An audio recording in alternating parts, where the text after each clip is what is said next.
Back in the shop working on my wife's 2007 Grand Marquis. No, it's not. It's a Crown Vic. Today, we're doing sway bar links and bushings, so stay tuned.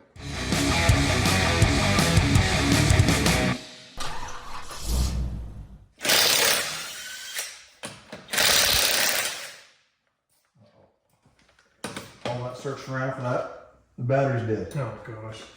Son of a... Yep, lesson learned. Put them on the battery charge at the end of the day. All right, so what we're doing here is we're doing sway bar links and sway bar bushings on my wife's car.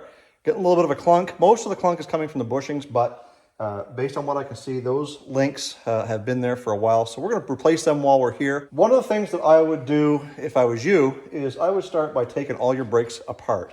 It makes this bolt here on the top easy to get at because that's the top of your link kit. By doing this, it also gives you an opportunity to service your brakes. Your brakes should be serviced at least once a year, and that means getting all the brake pads out, all your pins and all that stuff. Just make sure that everything's moving the way they should so you don't prematurely wear out your brakes. Anyway, let's take a look and see what we got. So on these Crown Vics 03 and up, you've got a sway bar link that is tied to your sway bar on the front. You got one 15 millimeter coming in the back here, and you got one on the top of your spindle going down through this way. If the brake rotors are in there, they're going to be in the way. So that's why I recommend taking everything apart. When we get down here to the sway bar link, the sway bar bushing itself, again, two 15 millimeters, and this just drops out of the way. It's a very simple job to do, but if you've never done it, it's my job to show you just how simple it is. So let's get those two 15 mils out on the sway bar link first, then we'll move on to the bushings.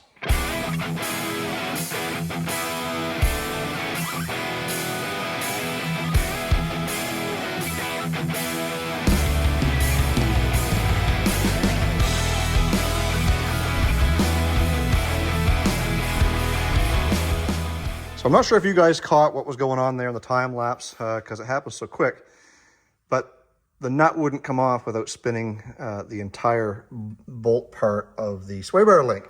So what we did was we took a 15 millimeter, we stuck it on there, and then we used a 7 millimeter in a 1/4 inch drive, and we started spinning the piece out. That worked until, well, we bottomed out. Then we came in behind here with a pair of vice grips clamped onto the back where the bolt is itself. Finished off the job with our air ratchet or our powered ratchet.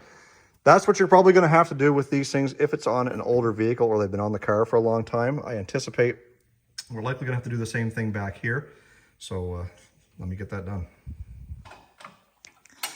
So working on that back one, it was beating me out. So Tom spelled me off here. And of course, just as I walk away, it starts spinning a little bit freer. So Sure, that's it. That's exactly what happened. I loosened it up for you. All right, so that bottom one fought me a little more than I would like. Just taking a nut off of rust is what's going to hold you up every time. So anyways, we've got this side off. We're going to go over to the driver's side, get that one done. Then we can drop the sway bar itself and get those bushing changed and just kind of repeat the process all over again. So let's go over the other side and get that one done. So I guess what I didn't show you was taking the brakes apart again. If you're a little bit mechanically inclined, I'm sure you can get it. It's a 14 millimeter to get the caliper off, and I believe it's a 19 millimeter to get the caliper bracket off. So let me go ahead and get that done. So if you guys haven't seen me yet using one of these orange battery operated tools, this is the Alloy Man. It's a small little 3/8, and it's variable speed, up to 400 RPM and 60 foot-pounds of torque. And it comes with two batteries.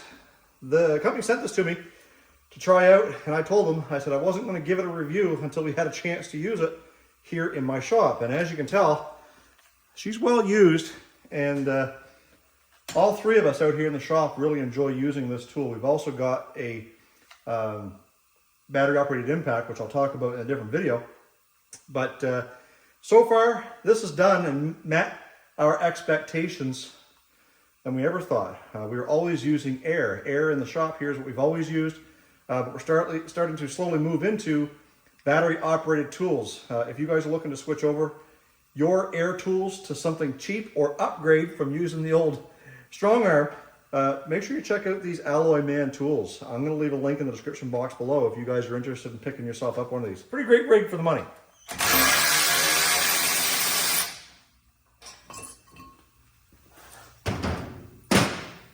So last time we fought with the nuts on the link, everything just spinning. So hopefully with this one here, I did spray it down with some penetrating fluid.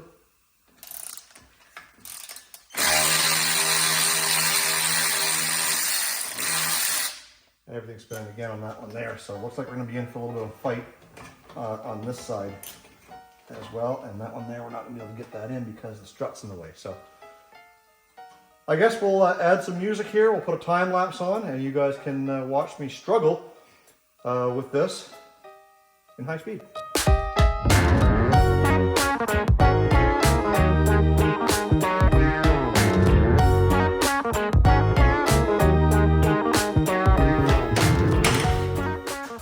And yes, I used a regular closed-end wrench. And I could have gone over and grabbed a ratchet wrench, but it's way over there. I'm determined. Or stubborn. Oh, shoot. So, let's get in here and take a look. So we've got our sway bar link just flopping around in there. And you can see how much, I don't know if I can get that steady enough, how much play there is in that bushing. So now, hopefully, these bolts come out a lot easier than the ones on the sway bar link did. So we're going to put the car up in the air, and then we can actually get the air gun on it, or the ratchet, and pull those off. So we did have to use the strong bar to get these loosened up, but we've got our Alloy Man ratchet and snap these off. Okay, so with your two nuts off, take your metal bracket that holds the bushing in place, inspect it, make sure it's good. This one is. And the easy way to tell whether they are factory bushings or not is whether or not they've got a slit in them to put them on. These ones do not. So these are original. In fact, I can see there that says made in Mexico.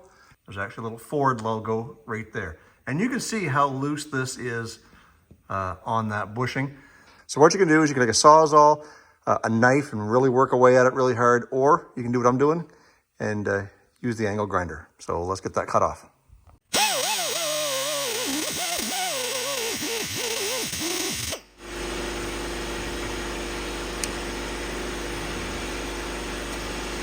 So what we've got for replacement bushings are these Moog, and there's the part number K200-166. A lot of guys don't like Moog. I happen to. They're really good quality. And what we're going to do is these come in pairs, and they are already split to slide over the boot. But I'm going to make sure I grease on the inside as well as the outside to help keep these things from squeaking. Let's go put this one on.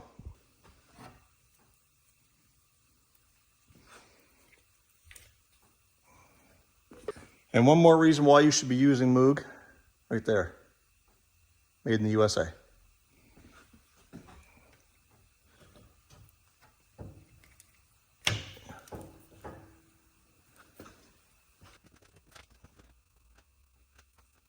And if you live in the salt belt like me, now would be a good time to spray up in those bolts with some undercoating.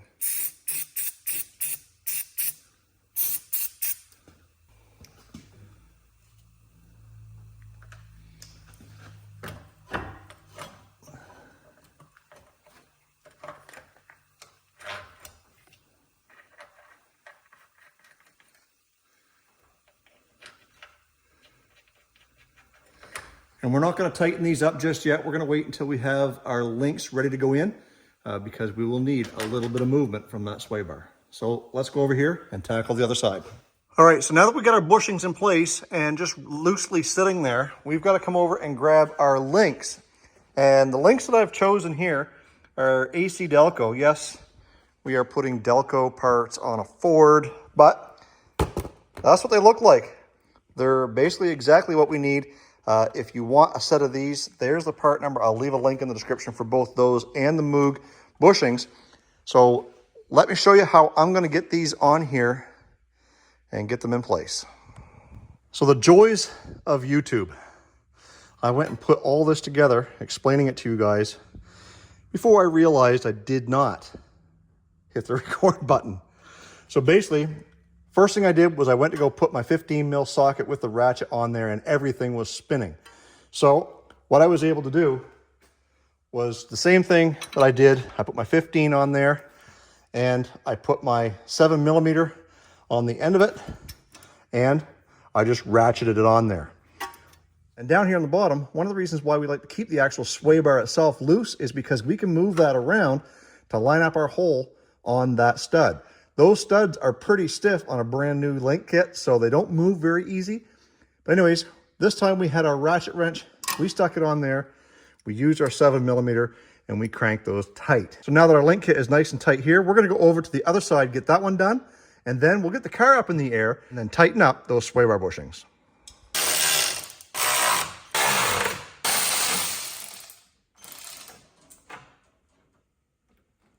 Well, poop. So what's happening is I put this 15 mil nut onto the stud, and now the stud is just kind of all floating all willy-nilly. So I think what we're gonna have to do is take this one off and drop this down and see if we can't maybe tack a little weld on there to hold it in place so that we can get that nut tightened up. Anyways, I'll figure it out. I'll be right back. So I think what we're gonna do is we're gonna take this stud and mount it in there, and we're gonna spot a tack of weld right across that hole right there. Hopefully that'll be enough to hold it to put that on and keep it from spinning and fix this problem that we're having. But in the meantime, Mama's texting telling me that supper's ready. So I'm gonna head over, grab a bite to eat, and when I come back after supper, we'll get this thing tacked in place and hopefully put this to bed. You've probably seen that meme before online that says any 5-minute job is just one broken bolt away from a 2-hour job. This type of thing, these link kits, on a good day, even with taking the brakes apart, you should be able to have this whole job done probably in about an hour. And that's with servicing the brakes. It's 4:45 and we've been here since 3. So we've been, an hour and 3/4 messing around with this. And granted, I'm stopping to record for you guys, and that always takes extra time, which I don't mind. But anyways, small little things like this can stop you dead in your tracks. Anyway, I'm gonna grab a bite to eat. I'll be right back.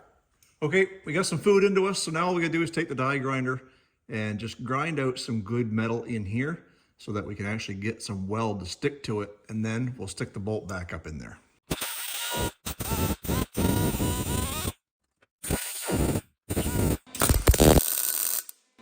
Bubble gum. Anyways, we'll see if we can make that work. Okay, so we've got that cleaned up. Hopefully there's enough thread there that we're not gonna bottom out, but I think we're ready to put this sway bar back together. Let's do it. Give her one more squirt of undercoating, seeing as how I get rid of some of that.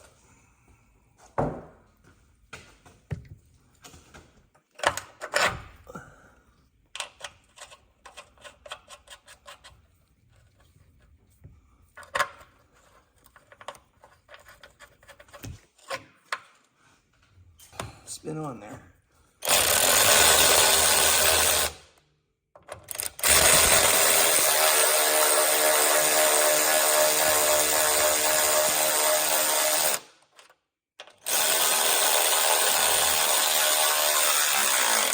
Oh yeah.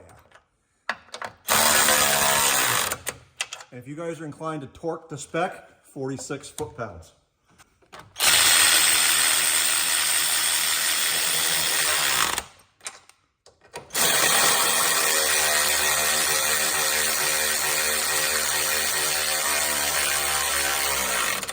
Click, click. So now we're gonna get the car back down to working level, service these brakes, get them back together, and we're done.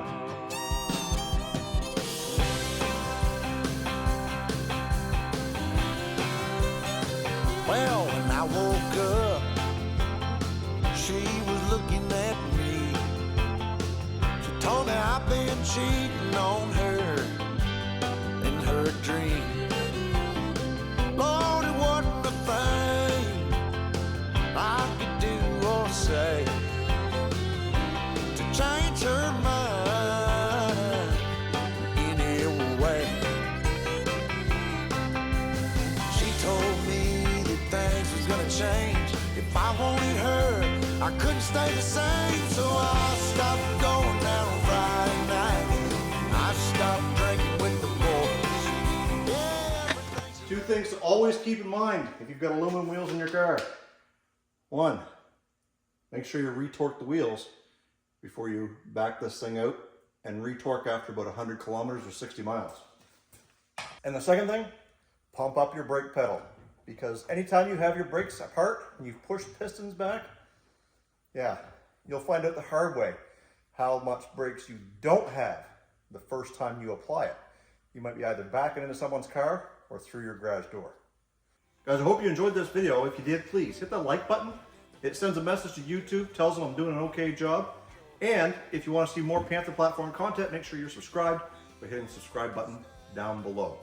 We just passed 25,000 subscribers. Now we're on a goal for 100,000 subscribers. We're hoping to do that, hopefully, this year. Is it going to happen? I don't know, but it's going to take some help from you guys. So thanks for watching these videos, and stay focused on the windshield, not the rearview mirror. I love you guys. God bless. Let's do it again in the next episode. I bumped in to my good friend, and he asked me where the hell had I been. So